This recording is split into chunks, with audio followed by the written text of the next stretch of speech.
Okay, so let's get started on making our DIY sock pumpkins. And again, here's a little picture of the little pumpkin we'll be making. They're super cute and adorable. You can see the little features that make it just really cute little pumpkin, and it was just made out of the pair of socks. So to get started, I have my sock. And again, you can follow along in the pumpkin guide. You can print that off if you prefer written instructions. Those are down below.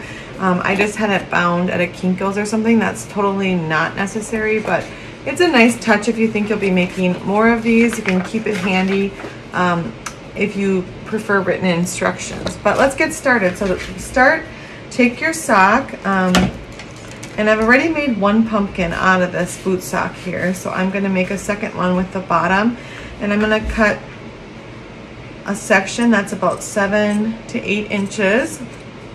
And when you're making sock pumpkins, the nice thing about once you get to the toe of your pumpkin is you can actually just sew one side of this and make a really cute pumpkin. So I will show you that towards the end if you want to stick around. But to get started, I'm just going to show you how to make a sock pumpkin out of the middle section of the sock, because this way you will for sure know how to make it with the toe still in place, but you can do it also with just the tube portion of the middle part of the sock. So that's what I'm going to do, so I can show you how to sew up both ends. So the first step is just to turn your sock inside out, and I really like the stripes on this sock, so I'm curious how that's going to turn out.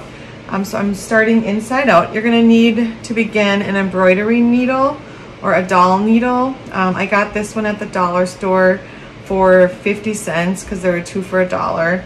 And then just start by tying off your embroidery floss on the one end so that it will stick into your sock when you start sewing in and out of the sock.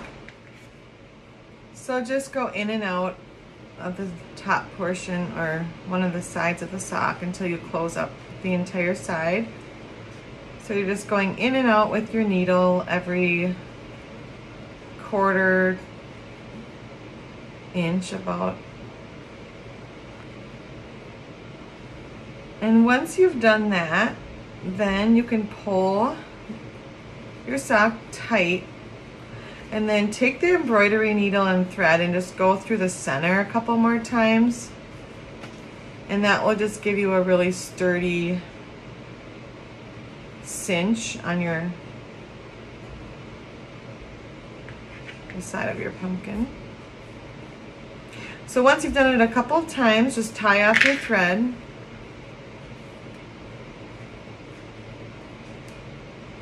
And this is actually a really great sewing project if you're not a sewist or you're a seamstress or you don't sew. This is a good way to get your hands kind of dirty with sewing in and out of fabric. It kind of gives you maybe just some confidence for trying the real thing if you are a little bit intimidated by sewing. So just tie the knot a couple of times, and then when it's nice and tight, I usually do about 3 knots. I like to make sure that it's going to stay really nice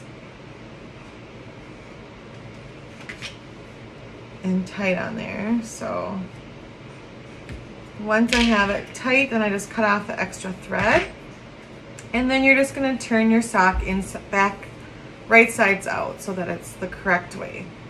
So then you kind of have a little thing that looks similar actually to the bottom of the sock. So if you're using the bottom portion of the sock, this is where you would start the tutorial for the pumpkin. You wouldn't have to obviously sew one of the sides because the bottom of the sock is filling it in already.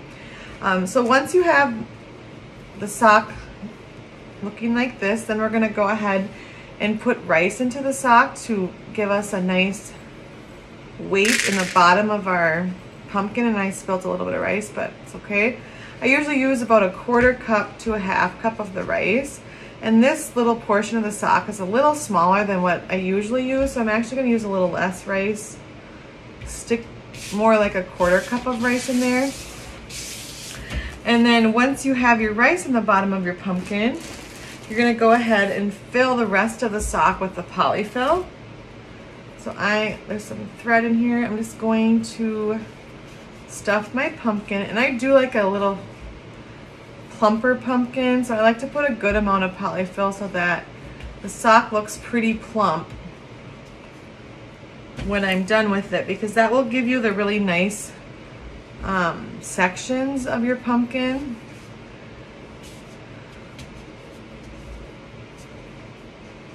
And once you make one or two of these, you'll get a better feel for how fat you like your pumpkins. But I'm pretty satisfied with this. So I'm gonna now close up the top of my pumpkin. So you just do the same thing. You take your embroidery thread and just thread it into your needle. And then just do the same thing you did with the bottom of the sock by just going in and out. But this time you're actually gonna go around the edge of the sock. So let me show you how I do that. I'm just gonna tie off the knot on the bottom of the thread, and then take your thread, needle and thread, actually start on the inside of the sock because then that will hide your knot. And then just go around the edge of the sock.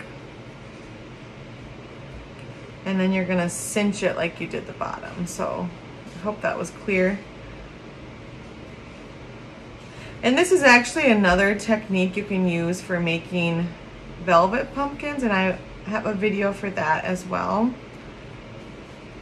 But just go in and out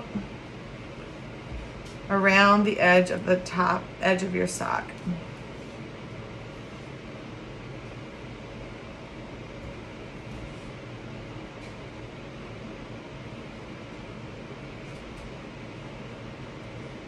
Okay, so now I'm overlapping. So then once I've gone all the way around, I pull it tight so then it cinches the pumpkin.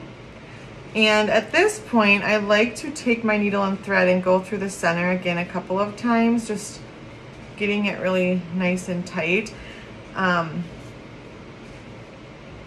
So once, and then I'll go again on this side. And the thread just kind of wraps a little bit more around the sock and gives me a little bit more of a cinch. And I like it to be really well done, so I do it numerous times.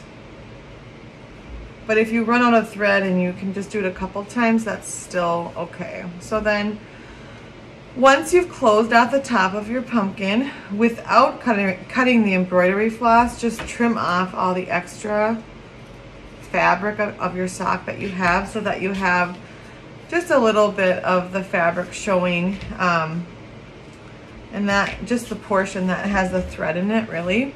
And then if you have a lot of thread left, which I really don't with this one, but you could actually just move into making your sections right now. But I'm just going to tie this off, and I'm going to use a larger piece of embroidery thread to do my sections, just so I can show you what happens if you run out of the thread and you've just done the top and not the sections yet. Then just tie it off if you're not. And again, I like to do 3 knots.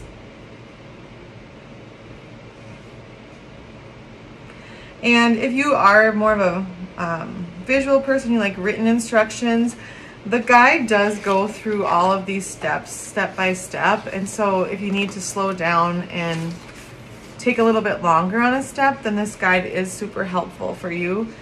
So just another little plug for that. Then cut off your thread when you have your your knot in place. And then we're gonna use one more section of thread, embroidery thread, to make the sections of the pumpkin. So let me just get it set up on my needle here, and then we will get started on the last portion, which is making the sections of the pumpkin. And if you have any questions or comments, feel free to just comment below. I like helping you to get the look you're looking for with your pumpkin. And you do want a good portion of thread for the sections, at least 20 to 30 inches, probably closer to 30 inches and a little bit more possibly, depending on how big you're making your pumpkin. And these sock pumpkins, they end up being about 4 to 6 inches when they're finished. And I think that's pretty standard for socks because you're not making a huge, or taking a huge amount of fabric, but you could make them larger by maybe adding a little more polyfill at times, but they end up being about 4 to 6 inches like the one here. Okay, so now that my needle and thread are ready, I like to start at the bottom of my pumpkin, and I just go right through the center. You can see me doing that, and go right up through the top. That way my knot is stuck in the bottom. You don't see it when you're looking at the pumpkin. And then now you're just gonna make 6 sections with the thread. So what I'm doing is I just pull it tight and then I just wrap it around the pumpkin and I go back through the bottom of the pumpkin just where I came out before and then go through the top again. And you just repeat that for 6 different sections of your pumpkin.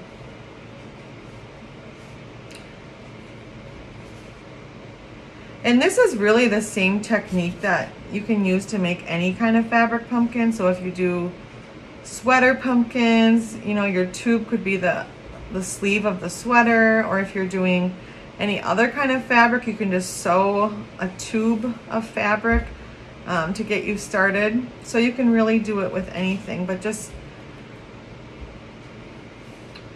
keep on making those sections now. And I found that 6 is just the right number. So I try to keep all my pumpkins at around 6 inches or 6 sections. That's my second one. So when I get onto my third section, I always like to look because it should be about midline of my pumpkin, and that's how this one is, so that's good. Go back through the bottom and up through the top.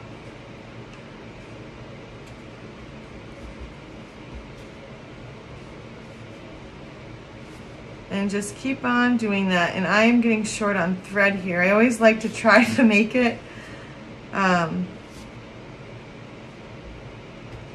with one piece of thread, but that might not be the case today, and that's okay because then I can show you what I do then. So I'm running out of thread, so I'm going to take a break here. I have one more section to make. I could try to kind of keep on going and get it, you know, down to the bottom, which could be possible. But what I'm going to do is just tie it off, and I'll show you what happens if you run out of thread. So just tie off your knot again.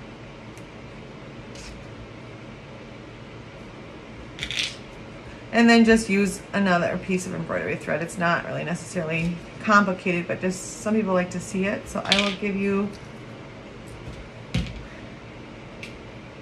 a full view of how you do it. So then take another piece of thread, just get it on your needle, and then fill in that last section. And then after I finish the sections, I will quickly show you how to embellish the pumpkin if you're interested in having some tips for that. I really prefer, when I'm doing the stem of my pumpkin, to use a natural pumpkin stem, so one that's actually taken off of a pumpkin. You can get those on Etsy or online, but you can also just dry out your own pumpkin stems, which is what I do. And I will show you that in a minute, but I will finish with the last section here of the pumpkin. And then we'll move on to embellishing it with the stems, felt, and little curly cues of the pumpkin. So when I get to the last section of the pumpkin, I like to pull the needle through the center of the pumpkin on top and just tie it off there. So you can see I have 1, 2, 3, 4, 5, 6 sections. It looks cute how I want it, so you can give it a final yank on the end of the thread and then just tie it off.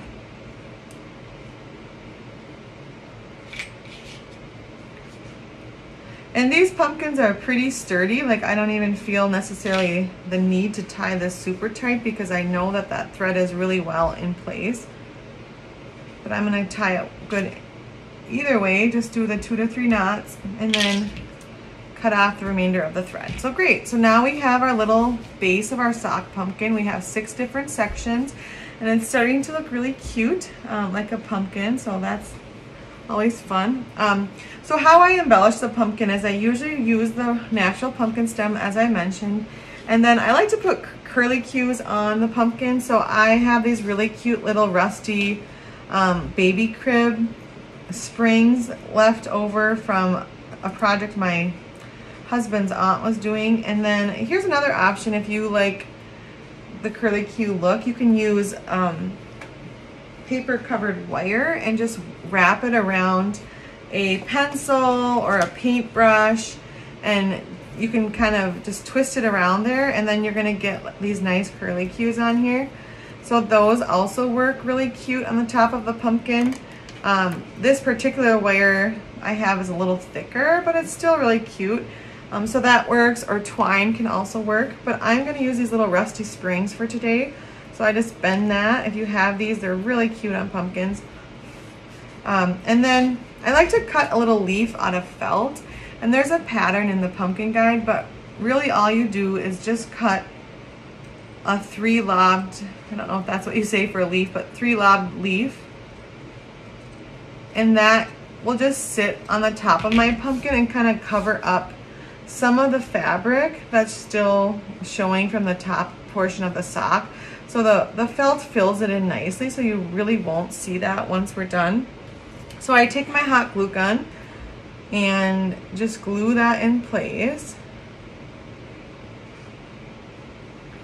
And then I take the bottom of the stem and hot glue that as well, trying to hide as much of the hot glue as possible. I don't really like it when the hot glue shows. It is a lot cuter when you can't see any glue sticking out, but so just try to be careful with that, and always be careful when hot gluing. It's easy to burn yourself, so they do have those silicone gloves, as I often mention. And I just hold the stem in place for a good 20-30 seconds, or as long as it takes to make sure it's gonna stay in place. Great, so then that is all for the stem, and then I just add the little curly cue. So I just take the hot glue gun, I glue a couple of the different spirals, and then I stick it in place on the pumpkin. And that's really all there is to making a sock pumpkin. From these boot socks that I'm using today, I can probably make 6 pumpkins, and I think I bought the socks for 99 cents. So it's 6 pumpkins for 99 cents. You really can't beat that. And these are cute little gifts for fall and Thanksgiving as hostess gifts, or just family and friends. They're so cute, and they're a fun way to reuse old socks or sweaters or whatever you have lying around the house. So I hope you enjoyed this video. Feel free to let me know if you have any questions. Otherwise, I hope you continue to follow along and just hit that subscribe button below.